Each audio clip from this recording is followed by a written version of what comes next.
All right. So in music analysis, there's going to be an overlap between, quite an overlap between music theory and music history. Okay, so you need to be pretty well versed before you really get into the form and analysis is the historical periods of music. So in music, we usually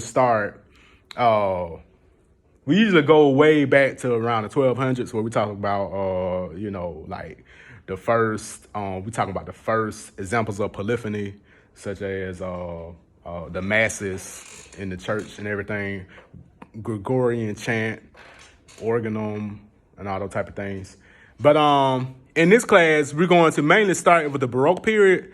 But do know, let's talk about the main periods of music. We start off with the Renaissance, and then what comes after the Renaissance? Baroque. And then we have the classical period, okay? And then we have the Romantic. Baroque. We have Romantic. Yeah.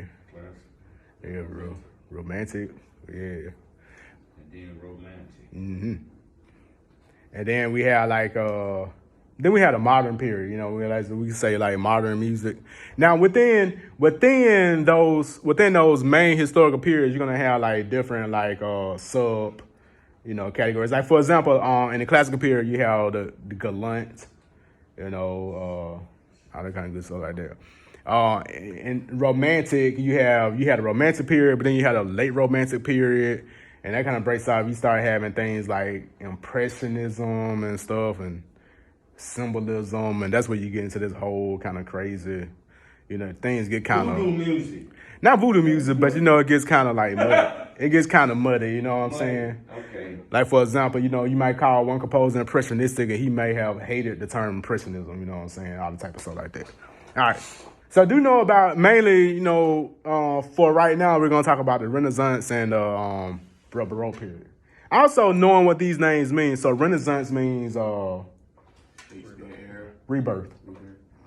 Okay. It's a French word, like, naissance, like rebirth, you know what I'm saying? Naissance, like birth, you know what I'm saying? And then Baroque means like broken, like kind of like, like misshapen. Yes. Okay. All right. So